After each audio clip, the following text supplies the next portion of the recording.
This podcast is recorded on the traditional and unceded territories of the Musqueam, Squamish, Tsleil-Waututh, and Coquitlam peoples. British Columbia, I've seen your mountains high, seen your pretty rainbows and your blue crystal skies, watched your winding rivers as they flow around the bend. To me you're not a stranger, you'll always be a friend. Coming to you from the West Coast, this is Politicos. Today is May 7th, 2026. I'm Scott Lundeboom. And I'm Ian Bushfield. On today's show, you can pick your pollster. We have party fundraising numbers. That's always fun. We had a legislative all-nighter that I'm sure you all stayed up watching closely and intently to see if the Conservative filibuster would succeed. Hint, it didn't. And we have a new Governor General. And I have this thumping in my ear that I went to the doctor last week and had a whole bunch of earwax pulled out that was supposed to fix it. And it did for a couple days, but then I went to Calgary and it came back. And holy hell, is that distracting. So anyway, that's what's in my head right now. The headphones help a little bit, but if I'm a little scatterbrained on this show, it's because my ear is going... That must be so annoying. It's very bad. Anyway, support the show and my healthcare bills at patreon.com/politicos. Actually, we have universal healthcare and this isn't costing me anything. It's just annoying. Anyway, polls. It was an interesting week for polls because we had Angus Reid come out and say this like bombshell that the Conservatives are 10 points ahead of the Liberals and the Greens are up a few points. There was a typo in our show notes where it said they were up to 23%, and I was like, that's not right. Yeah, they wish they were, but it's only 13%. Yeah, which is still higher than most have been. And it's like, all right, maybe there's some movement there. And then... Yeah, on their long-term chart, the previous peak was 11% back in December. All right, that's within margin. And then we had Leger come out and be like, no, actually, our poll shows everyone's exactly where everyone else has shown they've all been for 6 months. Now, the Leger poll is actually a little older, despite coming out more recently. Yeah, that was the thing that was curious. Like, everyone immediately looked at that. It's like, I guess the Angus Reid run's the outlier. It's still technically an outlier. That doesn't mean it's wrong, but... We'll get into that in a minute. But, yeah, it was just odd that they were in the field April 3rd to 6th, but they didn't actually publish it until the 4th of May. Just sat on it for a full month for fun. Yeah. Like, I didn't find an explanation on it, but it definitely confused a lot of people on there. So I suppose the real question here is, you know, this can be like a bit of a pick your own adventure, but like if you're trying to actually get a sense of what's going on, you know, I think we can both agree that April was a somewhat turbulent month for the government in BC. A lot of messy and bad headlines throughout it. So like, it is very plausible that there was a shift in the underlying conditions of support for the two parties in the province in the last couple of weeks. But does that necessarily mean that it is actually that, or is this actually an outlier? And despite a terrible few weeks for the NDP, that the province is pretty polarized at this point, and there's not going to be a lot of movement one way or the other, no matter how badly EB screws up. Yeah, the thing both polls show is a decline in support for Premier David Eby. Leger shows his approval down to 43%, which is from like 51% in, May of last year. They don't release that frequently. And Angus we do have Reid a has them snapshot down from at last October at 47. Yeah, so it's a downward trend of 3 points, and Angus Reid has them down at like 33%, and both of those feel like what is approval is always a bit fuzzy, but like it's not high right now. It's not in the 60s for sure. No. The days of the NDP premier having one of the best approvals in the country have definitely come and pass. No, Scott, that's still true. It's just not our NDP premier. I was referring to the BC NDP, yeah. Wab Kinew continues to be out towards the front of the pack, if not the front, depending on the poll in question. Yeah, I haven't looked at all of them, but He's, still has the golden touch that Horgan had in those early days. So I don't know. I think we kind of need to wait to see a few more polls, how things shake out. Both are justifiably believable. Angus Reid's was probably in the field during some of the worst headline days for EB, and that might tilt the numbers worse for him than they may even be a week later. But you could just make up any story you want, right? I think they had just shelved it before this went in the field, because April 24th would be just over 2 weeks ago, which was right around the end of the week where EB had made the final embarrassing climb down on it. So polls are one thing, but fundraising data is a little bit harder to fake, or like polls can get it wrong based on their methodology and the shifting challenges, but fundraising data tends to be pretty reliable. It doesn't guarantee that you raise the most, you win, because otherwise, Andrew Scheer would be prime minister. Or Pierre Poilievre. And Aaron O'Toole, like all of them, outraised the Liberals at every point. But in 2016 in the States, there was a very heavy fundraising advantage for Clinton. Didn't end up mattering in the end. So, people oversell the importance of fundraising, but you have to have at least a minimum floor in order to be viable. And what's interesting is comparing the first quarterly numbers that came out this past week for 2026 with the data from last year, because neither of these are election years. The main differences are that the BC Conservatives are presently in a leadership race versus in chaos last year. And the Greens have a full-time leader versus they had a kind of absentee on the way out leader. I think they were in an interim leader last year at this point.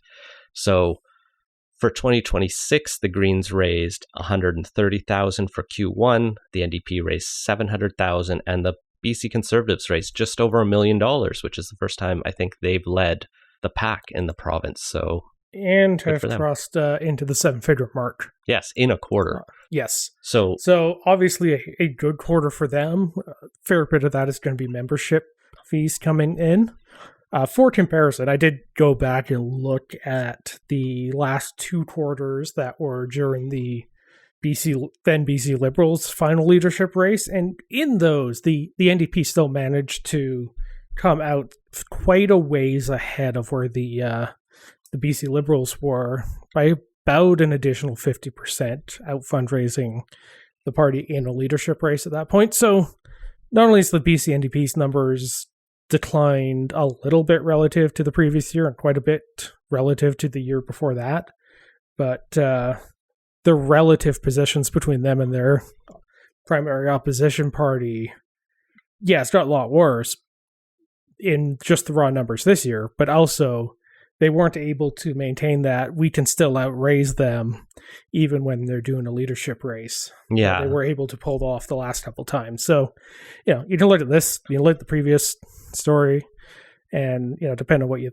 think of that, you can definitely make a case that the NDP's previously dominant position is slipping. Well, that's how it kind of felt during the 2024 election.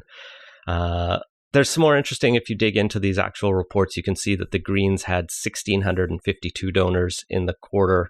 The NDP had 6,200, and the Conservatives had 14,300 donors, roughly. That compares to last year when the Greens actually raised over 200,000 from 1,800 people. The NDP raised 800,000 versus 700 this year from 6,500 people, and the Conservatives had, 4,000 donors. So they had 10,000 more donors, but they still raised 723,000 last year because they had a lot of large donors. So Conservatives are obviously boosted by a leadership race. The NDP is struggling. They're not out of the game by any stretch. They're just down at a time when they don't probably want to be down. And I think the Greens are interesting here, right? Because we have a new permanent leader as of last summer, So Emily Lowen wasn't responsible. She wasn't even in the leadership race in Q1. I think they basically compressed their leadership race to Q2 for whatever reason they made. And she's managed to actually keep the number of small donors roughly the same, like lost maybe 20. But it's the large donors where they've gone from 213 in Q1 last year to just 85 this year. So there hasn't been the mass movement of like small donors and growth to the Greens that I think her leadership campaign definitely ran and won on. Keeping those people in the party doesn't seem to have snowballed yet. Yeah, and the higher donors dropping down too is definitely worrisome. And also, this is Q1. This is the time where a lot of parties, or at least the ones that are well run with a fundraising arm that's on top of things, goes out and tries to tap all their Matt's donors right away to just get that in the bank. And ideally, this should be one of the highest fundraising quarters of the year, just for that reason, that you hit up all your regular donors who give the maximum amount now. It's either going to be Q1 or Q4. No one's donating through the like spring and summer. Let's just get them right before Christmas and New Year's. So yeah, only one good news story in there for the Conservatives. Unfortunately, because only the parties that get the annual subsidy per vote subsidy, meaning the parties who got seats in the legislature in the election, have to report. We don't know what BC United raised in Q1, because I would be curious. We did see their annual reports a couple weeks ago, and I just like digging into that. Even better, we had the news stories about people who found out that they were still on the BC United donor list when reporters started calling them up and asking why. To have so much money. Well, I guess we've probably all been in that situation where like you're subscribed to Netflix and Crave and Disney and you go, oh shit, I never canceled any of those. And I mean, one of them was BC United. I check my statements every month, but yeah, a bunch. It's not an uncommon thing to have happen. But I'm now curious, and I guess we're going to have to wait until the end of the year to see how many people realized that they were perhaps still donors after the news told them so, and then went and canceled that. Yeah. So we'll keep an eye on how the parties continue to do. On my other podcast that I sometimes manage to get around to recording, and I feel bad that it's not happening this week because lots of fun stuff is happening in the city of Vancouver. We've talked a lot about former Mayor Kennedy Stewart, who was in this news this past week because he was accusing an unnamed cabinet member here in BC of some light treason, which was funny. Yeah. So not he was funny. Yeah, was it Jazz Johal show he was on when he said this? That basically just came out and said, he had reason to believe that one of the members of the cabinet was working for China and engaged in collusion with them, which is a hell of a bombshell to drop. And almost immediately, the various people in the BC government were like, what is he even talking about? We have no knowledge of this whatsoever. If we did, they wouldn't be in cabinet. They probably wouldn't even be in caucus, depending on the severity of the allegation. It's so wildly irresponsible. I mean, like, the tiniest charitable way to interpret the statement is like he, during some of the foreign interference investigations, was spoken to by CSIS or the RCMP, and maybe they asked about someone. And I think, if I'm recalling correctly, when he was mayor, he got a CSIS briefing. Yeah, and he seems to want to talk about that a lot. But it's a CSIS. You're not supposed to talk about your spy briefings. Well, that's why he's not naming names, Scott. But just like the spooks asking questions about someone as part of a routine investigation does not imply they have hard evidence that anything is happening. And to then turn around and just start throwing that out there, like I said, is wildly irresponsible. I just like the did the conservatives even pick up on this? Has anyone else picked up on this, or is everyone else just like, no, that's all? No, I think even the conservatives who would love stuff to lob at the NDP don't consider Kennedy to be credible. I like the guy. Like, honestly, I've met him, I talked to him, hung out. I do like the guy, but just political instincts are not there. He really should have stayed a professor. Yeah. Which is, what he went back to afterwards. But yeah, like, I just do not get why he keeps trying to get his name in the news with stuff like this. The various rumors about whether or not he's going to try to run again. Like, I don't know. The impression I got at the end of his time as mayor was just that he kind of didn't like the job all that much and like didn't put all that much effort into getting reelected. That campaign, and him in particular, was sorely lacking energy, and it's just a little baffling that he seems to be trying to, if not mount a comeback, at least position himself to be in the position to in the future. And it's just weird. Well, not that this is exactly helping that. If his campaigns and efforts have been lacking energy, the ones who did have energy were the opposition MLAs who tried to filibuster the provincial government's Bill 9 recently. These are the various amendments the government wants to make to our Freedom of Information and Protection of Privacy Act. Lots of technical tweaks that we've talked about before, but ones that many critics suggest could further gut our weak and struggling freedom of information system. Things like allowing public agencies to dismiss complaints if it would interfere with other operations, which kind of is like, well, that then it's just not freedom of information. It's just, anytime you're pulling staff away to go comb through records, it's time you're not having those staff spend doing their job of whatever it is the government is trying to do. And that's every public agency that doesn't have 100 plus staff. So all your municipalities could claim that on every single thing. Yeah. If you really wanted to do the malicious compliance thing, you could certainly argue that, and even in a very large staff, that is still taking away resources from the primary mission. So, because you're having to spend full-time equivalents on this. So the government is defending its changes as necessary to keep the system working and to ensure we have one of the strongest acts in Canada, which, might be true because, we're not going as far to gut it as Ontario is going to gut theirs, but this isn't a race to the bottom situation, or it shouldn't be. Kind of is, though, but yeah, it shouldn't be.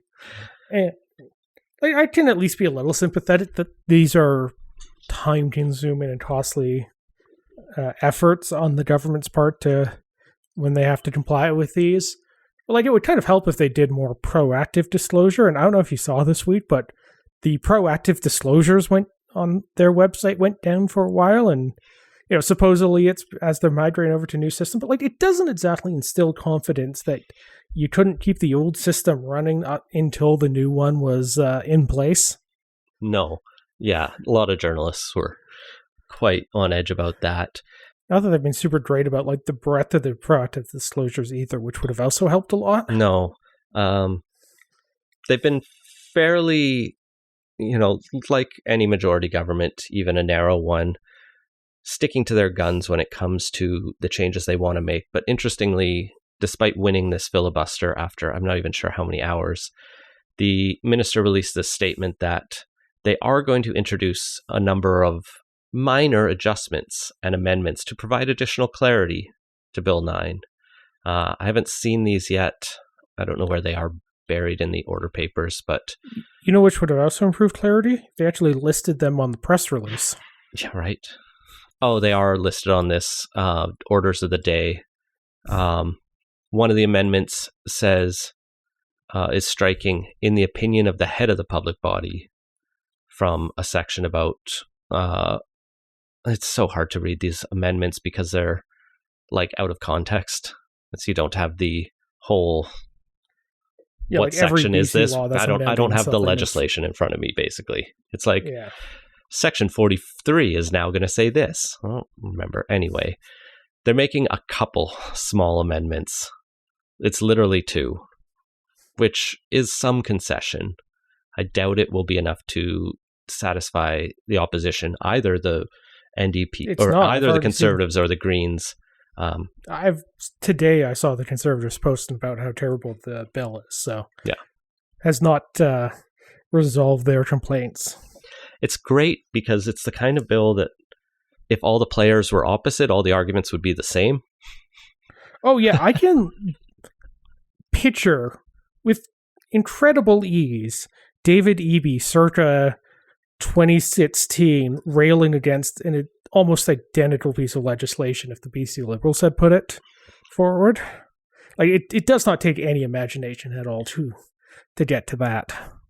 So we'll see if they stick to their guns on this. It's one of those things that probably won't move a lot of votes in the end, but it just sucks. It doesn't things never help them, do. right? It works against them, and it's another straw on the back of things weighing the government down. But they did something that's probably going to prove to be popular this week, is they announced with the federal government that they're going to fund the construction of a new secondary school in Tumbler Ridge, the site of the horrendous mass shooting earlier this year, and where students have not returned to since. They're going to bulldoze the old building, say this is ruined, morally tainted, and just give the students a new place to go. I'm not clear, actually, if the Northern Lights College that's attached to the school is also getting bulldozed, or if it's just like the school annex. But details will come. They've just kind of announced this and said it will be ready as soon as they can, which it turns out governments can decide to build schools quickly. They just don't do it when they burn to the ground, like happened here in Coquitlam. They have to wait for the school board to like approve all the new plans and run them by the ministry and get approval from the ministry and get all the permits and everything in place before they'll even decide to fund it. Yeah, that's the thing that like strikes me about this is, you can see the reason why the government would want to announce this, but when you put it in the context of their broader approach to school construction education, like it's hard to square the two of them with how they've approached previous ones, how they've invested a fair bit in building schools, but there's still a lot of schools in Surrey that have students out in portables. We're just now getting the Olympic Village School kind of underway. Scott, people in my neighborhood tell me that my kid's elementary school that was built in about 79 or 80, like actually the Tumbler Ridge Secondary School has been built in about 82, that the school in my neighborhood, the elementary, was a temporary facility. And it looks it. Chunks are falling off the side. It looks like a bunch of portables kind of glued together. Like, the teachers are great. The school works. It's all fine. But it's like that. And it's on the district's list as like, hey, it'd be great to have a new school here. Yeah, that's the thing. It's like in a broader context where there's still not enough resources going into schools construction in the province. And they're slowing infrastructure investments down. Yeah, it's just hard to like come away as like a broad how you approach governance on these issues, saying that where there's a tragedy, they immediately get bumped to the top of the list on that. And like neither of us know the condition of the school otherwise, but just I don't know, I would have a hard time completely understanding the reasons why the people do not want to return to the school. Would have a hard time saying, yes, this is where we should put our next dollar of school capital spending. But this also strikes me as the more like politically astute move. Like, it's an easy one, I think, honestly, that Horgan would make all the time. And that we you're not rarely have the see opposition come out swinging. And we rarely see Eby handle this well. At least haven't in a while. And so I want to give him credit here. This is the right call, I think.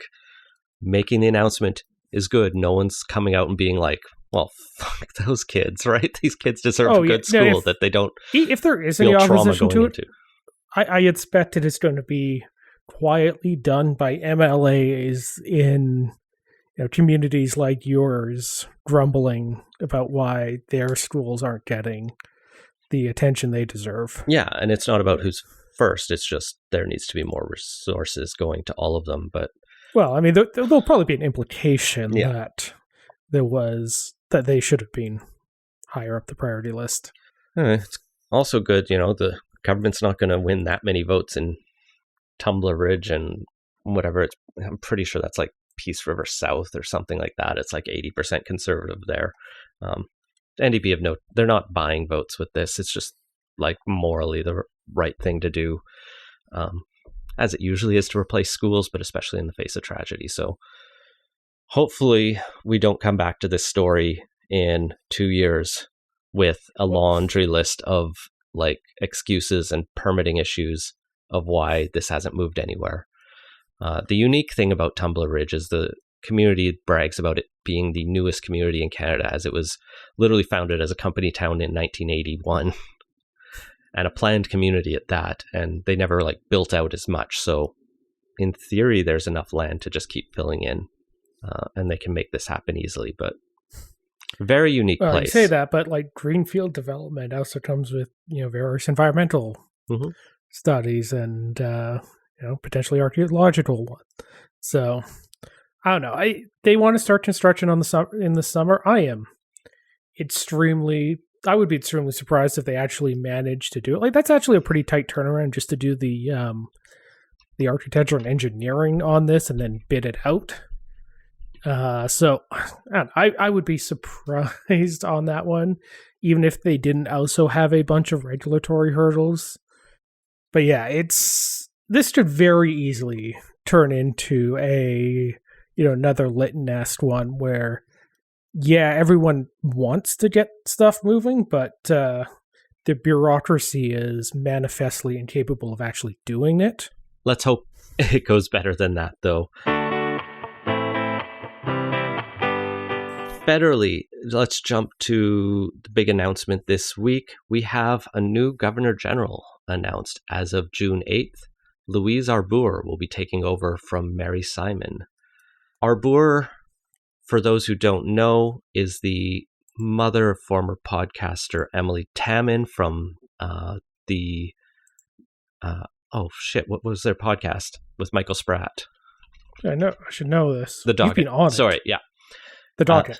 Is the mother of podcaster Emily Taman of the Docket podcast with her partner Michael Spratt. I've been a guest on that, and I basically just now am like 2 degrees from the Governor General. Arbour is obviously more famous for being a former Supreme Court justice, the UN High Commissioner for Human Rights, was on the International Criminal Tribunal. It has a pretty darn good resume just across like her history of working in the courts and in international law, and she helped prosecute Slobodan Milosevic. So really cool pick, I guess. Yeah, I mean, the CV is hard to argue with on that. I think it was like a bit of a missed opportunity to pick someone from Western Canada, and particularly Alberta. Like it's a largely symbolic post, but might as well when there's separatism rumbles, show that that part of the country a little more attention with your largely symbolic pitch. Go on. I think they kind of had to go. I think their tendency right now is to go French English, with Mary Simon being kind of an English villain despite being Inuit. And so I think they have kind of a modern tendency. Like they went Michael Jean, David Johnston, Julie Payette, Mary Simon, so Louise Arbour. And that goes back farther. So I think that's what that probably is. Like they went Quebecois just to keep the trend, possibly. I'm not 100% sure about that, but I don't know. I feel like we bend over backwards too much to Alberta, and like if they want to leave, prove it.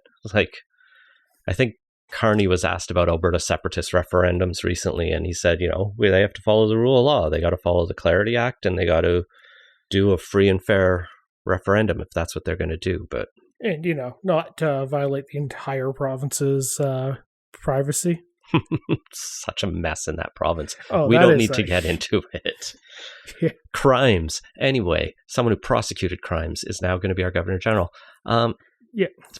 Like kind of a safe pick, honestly, but I just fairly wonder if she's safe. going to be bored. Yeah, that's the thing is, it's going to be a little curious on, she's been fairly outspoken on a wide range of issues, and that's not necessarily the Governor General's role. So it's going to be kind of interesting to see how she adapts to that and the requirements of the position, where you can't really do much of that sort of advocacy or even just coming out in support of anything contentious, really. It might also just be a retirement thing. She's 79, and this is going to make her the oldest person to hold the office in history. Yeah, that's the other thing. It's she's already retired once from being a Supreme Court justice, and I don't entirely like how much the country or how much Ottawa has just gone to, we need to do something. Let's find a former Supreme Court justice to do whatever we need to do in the moment. Honestly, though, putting former Supreme Court justices into the ceremonial GG role is fine versus having them write a bunch of reports and stuff and commissions. But I don't think it's great for the Supreme Court to turn into a kind of federal omni institution outside of its traditional role. Hey, on if that. we don't have this a isn't GG, quite as bad. The Chief Justice serves as the administrator GG. But this isn't quite as bad as what the Trudeau government were doing, where just the term former Supreme Court justice became a punchline among pundits during that era. Yeah. But it's fine. Don't entirely love some this, the tangential stuff around it, but it's ultimately not a huge deal one way or the other. Yeah, this will probably be like most Governor General picks, except Payette, pretty just fine.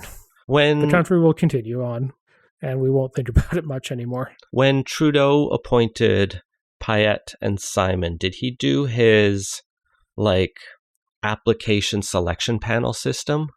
Actually, Harper did this back in 2010. There was a Governor General consultation committee to find a nonpartisan candidate, and that's how they got David Johnston. I'm just skimming Wikipedia, and I feel like Trudeau, also had an advisory group on the selection, but Trudeau did disband that committee for recommending Payette, and that didn't work out great. No, they failed pretty badly on that. It's so much ambition. Really should have done some better vetting on that. Talk to a few former co-workers. Yeah, it's not clear how Carney made this pick, though, right? I like Trudeau did some interesting things with independent appointment processes, but whether or not that was successful and whether or not that survives depends a lot on how Mark Carney is feeling, and if he decided not to rely on an advisory group on the selection of the next Governor General or something like that, it might suggest he's just going to name a bunch of Liberals to the Senate in a few weeks, especially if they hold up any of his legislation, which is quite likely. I vaguely recall seeing something about how he was planning on keeping the system in place for recommending senators. We'll see. I've seen rumors both ways, but until he appoints some of the 6 vacant seats, then we'll have to wait and find out. There might actually be 8 vacant seats already. Depends if I believe Google AI or not. So, new GG, we're also possibly joining Europe. It's not clear. There's been a lot of weird meetings normal meetings between Carney and the EU. He spoke to the European Parliament. He attended the EPC summit as the first non-European nation. And the European political community, for that's right, it is. Those who don't speak in EU acronyms. There's so many of them. They do love their acronyms there. I mean, so do most bureaucratic things. The military's got its own acronym speak. It's not clear what the end goal is here, right? Like the obvious build closer relationships and more allies is obvious, but there's been like weird calls of like European leaders saying, oh yeah, Canada could be an EU member, and then others just not as welcoming or not necessarily hostile, but it's like once a week it seems like we get some opinion piece or a poll or some politician somewhere in Canada also saying Canada should join the EU. Like it definitely feels like there's something in the water out there on this one beyond just, hey, there should be closer ties. Mm-hmm. And yeah, I don't know. It's interesting. I think we've held off a while talking about this one, but like, I don't know. What do you think? Should Canada try and join the EU? I don't know. When I was in the UK, we went through the whole Brexit thing, and I supported staying in the EU because I thought the EU had a lot to offer a country that is in Europe. I think there's a lot the EU has to offer Canada. I think its general transparency and regulatory schemes are more progressive than Canada's. We're behind on a lot of things. So just like pragmatically, I don't think Canadians realize how much would have to change in terms of laws and regulations to join the EU. Yeah. Big things and little things. Like, yeah, so they're a common market that's, supposed to have, standardized their regulations across the entire continent. We've discussed a lot how Canada has struggled to do that even between provinces. Like there would be a level of work required on Canada's part that I don't think anyone's fully prepared for. And like geopolitically, it made sense to be seeking closer ties with another strong geopolitical bloc.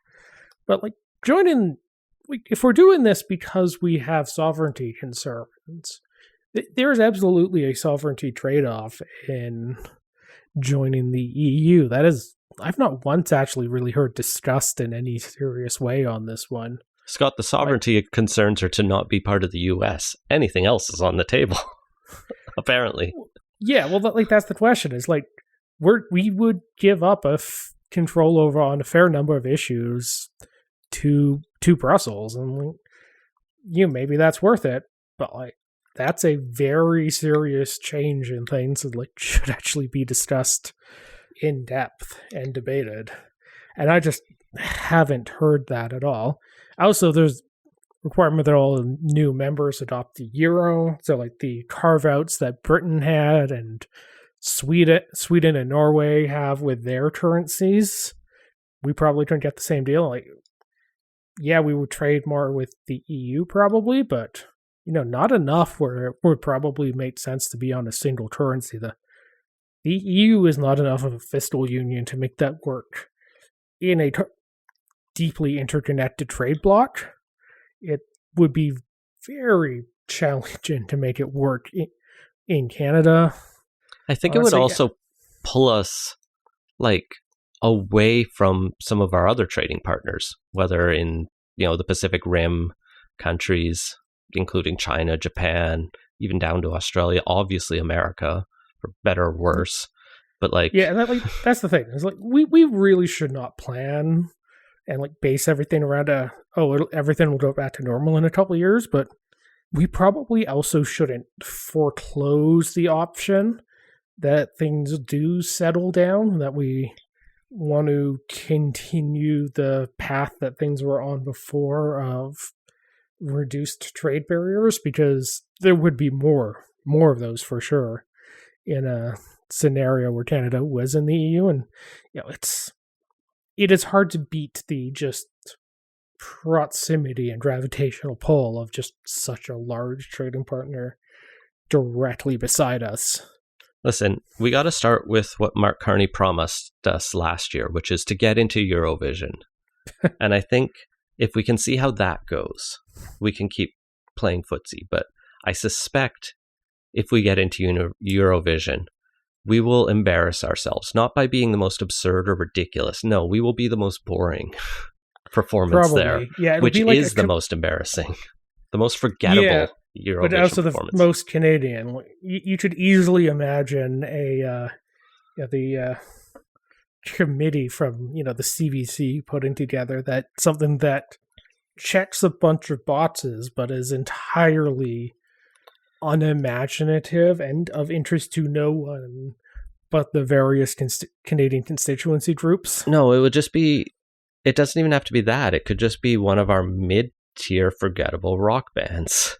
Like, put, Headley against everything playing around the world and the absurdity that is Eurovision. And people go, okay, that was fine. I tapped my foot to that, but then I immediately forgot what their songs are. I almost said Nickelback, but they got a little bigger than qualifies. But maybe Nickelback. Nickelback would be embarrassing to go to Eurovision. And yeah, we shouldn't join the EU. We can be friends, but not that. Yeah, something that has been floated by, I think there was one of the ambassadors from one of the countries, I think it was the French one, said something along the lines of, maybe there's room for some, creativeness when it comes to the relationship between, or like striking a new, not EU member, but like a relationship structure that is more than just an ally on the other side of the ocean. So I don't know, it'd be interesting to at least explore that. But yeah, full EU membership just, I think, should be probably a non-starter, just with everything involved in that. Well, what we should invest in is Canada, according to a Senate committee looking at the Canadian pension plan. Yeah, so this full comments from the committee saying Canada should require its pension plans to invest more in Canada. This also follows, a couple of years now of various Liberals floating the idea. I think Freeland did at one point. Melanie Jolie did as well. It's been an idea Liberals have been kicking the can on for a while now. That, we should take the pension plans that let's be clear, Canadian workers have paid into, and it is the Canadian workers' money on this that is being held in trust, invested for the benefit of the workers here. Yeah, that should be invested not in the assets from around the world that provide the best risk-adjusted return on it. It should be forced by the government to devote a chunk to Canadian-specific investments. It's interesting, these comments coming from, a conservative senator, a conservative chair of the Senate Finance Committee, as conservative MPs have shared many of those criticisms. The Senator Carignan is drawing his inspiration from how the Quebec's Caisse de dépôt et placement du Québec, its pension fund, essentially works, which is to have this kind of dual mandate of broadly try to make more money, but also have some domestic goals. And some criticize it as not growing as fast as it would have otherwise. One of the things I'm curious about is I know there has been, historically, the Canadian pension plan didn't always operate as it does today. And I think it was a 90s change under Paul Martin that... Well, it used to be on a kind of similar model to how Social Security works in the States, where it was, for a while, pay as you go. So, the current workers were paying for the current retirees. And, in the 90s, people did a little demographic math and realized that wasn't going to work anymore, that there weren't going to be enough workers for all the retirees. So they changed the system so that it became a, pay for yourself over your lifetime earnings kind of thing. It's not individualized the way an RRSP is, but, everyone's pension contributions they're paying now to CPP are going to be the things plus the returns on those that are going to cover their pension obligations, as well as the people that were being paid out under the pay-as-you-go model for that. And also at one point, believe when they were still on the pay-as-you-go, it was structured so that any surplus accumulated basically just went to buy government bonds on it. So not a great structure, and one that I think, as we see in the States, that model's not entirely great, and we thankfully had the foresight in the 90s to actually just change this well before it became a problem on it. So yeah, that's kind of a little bit of the history on this. And when they changed it, they set up a independent